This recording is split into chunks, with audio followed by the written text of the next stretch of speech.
Hello hello, ആരാ? ഷിബു അല്ലേ? Sorry, wrong number. ആണോ? ഇതാരാ? മഞ്ജു. നല്ല പേര്. ഞാൻ ഫിറോസ്. അച്ഛനമ്മയ്ക്ക് ബിസിനസ്സാ.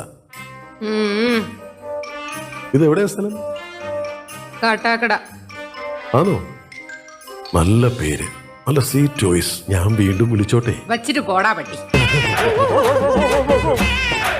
എണീറ്റ് പോടാ ചാകടാ.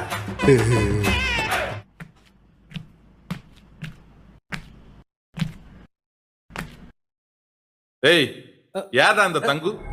ഞാൻ അല്ല അവൻ. என்னடா ஞாபா? നിങ്ങൾ എന്താ എന്നെ ഇടിക്കുന്നത്? പടക്കം പൊട്ടിച്ചേ. ഇതെന്ത്? നീയാടാ இந்த தங்கு? ഞാനല്ല വേറെ. டேய் யாரா இருந்தாலும் சரி, எவனா இருந்தாலும் சரி, அவள்கிட்ட சொல்லு. சும்மா வீட்டில் இருக்க பொம்பளைக்கு போன் பண்ணி